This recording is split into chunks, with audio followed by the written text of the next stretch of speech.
I'm a primary school teacher, and every day I meet various types of students, like children who are attentive, who learn, want to learn with interest. While some children are like not at all interested, or maybe they're interested in something else, or some of them are attentive in class. Some of them are so hyperactive that they just want to run around in the class and jump from here to there, while some of them are in their own worlds, thinking about other things.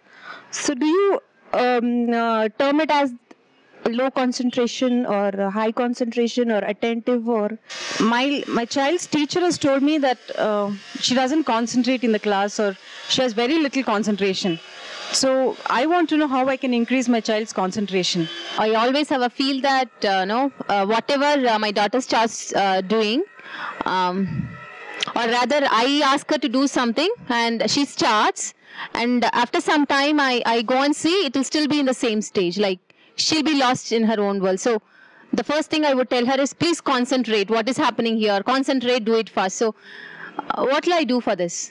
Okay, so we seem to have a problem with concentration. Anybody here, forget the children, anybody here has a problem with concentration? Yeah, 1, 2, 3, tell me a little about it. Yeah, so when I am working myself, like if I'm working on the computer, I'm working on a project, I'm trying to concentrate, and then, an email comes, or, I want to look at the news. So I also struggle myself with concentration. The cricket match score. Or the cricket match score, yeah. Yeah, who's doing well, or just, you want to get up and get a chai, and, so it's not that easy. I struggle with concentration myself. Okay, so, this whole thing started, I went for a yoga class many years back, okay, and that yoga teacher told me, okay, close your eyes and concentrate on your breath, right? And then she went on for the next 3 long minutes, and I concentrated on everything other than the breath, right?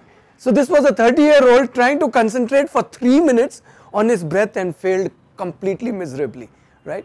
If you really start thinking about it, right, is it really about concentration, or is it about something else, right? The child that you are talking about, or the children you are talking about in your class, and your child, is it really that they are not able to concentrate at all? Is there something that they are able to easily concentrate on? That the children you are talking about, when they are on the slide, are they able to concentrate? When they are enjoying their tiffin, which they really like, are they able to concentrate? When she is doing her favorite Barbie or clay modeling, is she able to concentrate? Yeah, sure. Like this reminds me, like, I struggle with her when she does her daily practice, like part of some abacus things that she has to do for 15 minutes. But to my surprise, it happened that some model test she has to do. She was the whole day, I know she went for an outdoor also in the school, and I was telling her, let us not do it today, tomorrow we'll do, so that you can do it because there is some time that we have to note.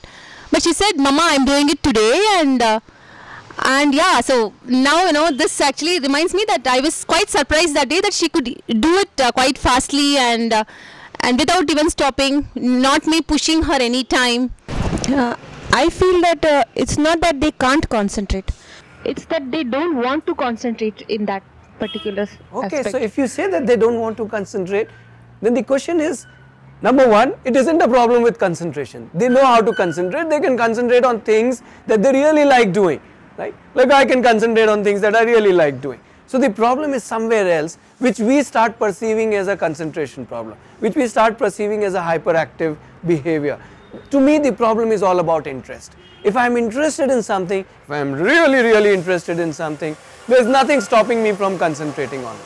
Right? So unless there is a medical issue where the child is not at all able to concentrate on anything other than that, let's not term it as a concentration problem. Let's realize it's an interest issue, right? Let's take the simplest example, TV. Even all of us, can you watch a channel that you are not finding interesting? No, fatak, we change with the remote, right? Out goes that channel. So that itself shows that all of us are hyperactive, all of us have low concentration, all of us should be sent to some remedial school or whatever, right? But no, that's not the point. The point is all of us have concentration, the interest doesn't hold true. right? When you say, I tell my child to do something, obviously you are telling the child is least interested. You tell the child to do a particular chore, but the child is not interested. That doesn't hold the child's interest, so the child doesn't concentrate and the mind goes all over the place. So that's one important aspect about concentration. Let's realize it's not about concentration, it's about my interest, it's about my reason for doing something. It's also about how I am supposed to do something, right? A simple thing, how many of you like music playing while you are working? Right? Oh, a whole lot of you, 4 or 5, right? So now what's happening here? We are saying that I am able to better concentrate in whatever I am doing when there is an environment which makes it more engaging, which makes it more exciting. So sometimes even when I am doing a mundane thing, can we create an environment which is interesting?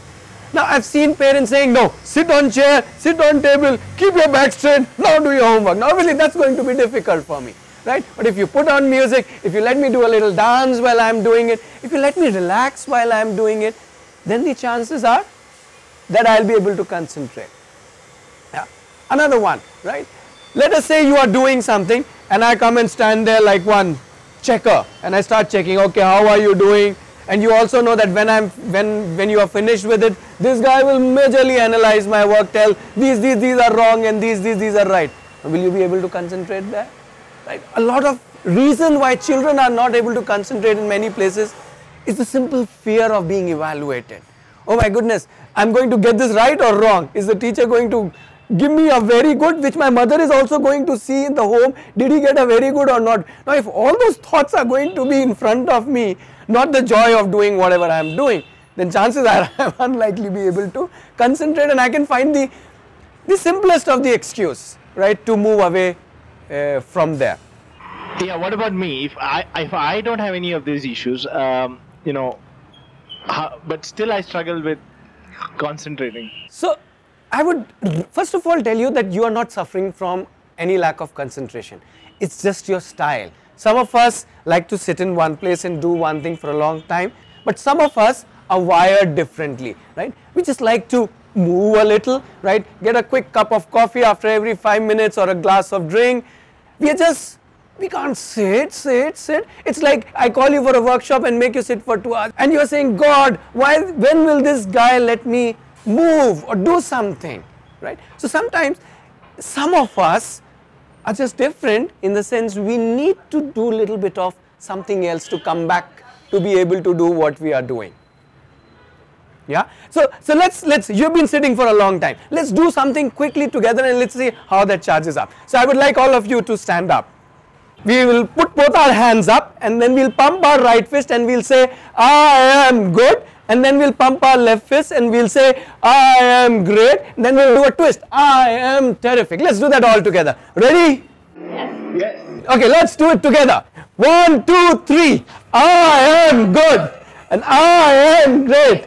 And I am terrific. Come on, let's put more energy into it. Like give yourself space so that you don't box somebody's head, right? Okay, one more time. Are you ready? Yes, let's do it. I am good and I am great and I am terrific. Okay, wonderful. Thank you. So Amit, how do you feel? You have been sitting for so long. Now that we did just a little thingy, it took us what, 10 seconds to do it. How does that make you feel? So I feel more charged up, energized, and ready to do the next thing that I want to do. Precisely. So as I said, some children are just different, right? So just to quickly sum up, first of all, it's not about concentration. It's about interest. It's about my reasons for doing something. It's about my interest. It's about me wanting to do something. Number 3, even if it's a little boring task, can I make the task engaging? Let's say put a music, make it interesting, or sit in a place and do it. And fourthly, some of us are just wired differently. We just need to move. That doesn't mean that we lack concentration. It's just that we need to move. Come on, there's no big deal about it, right? Once we accept all of these things, you will see how children are actually learning, engaging, enjoying what they are doing. You were talking about when you say something, you tell the child do this and the child may not do it, the child minds in here or there, or the child is just kind of wasting time according to you. Now one of the big reasons why that happens is because while we are convinced about why this work should be done, the child isn't convinced. You tell the child, write A 20 times. Now I am not convinced as a child, why should I write A 20 times, right? So in some ways the child needs to see the value in doing something. If the child understands this is the value for me, this is the reason why I am doing it, then it works wonderful for the child.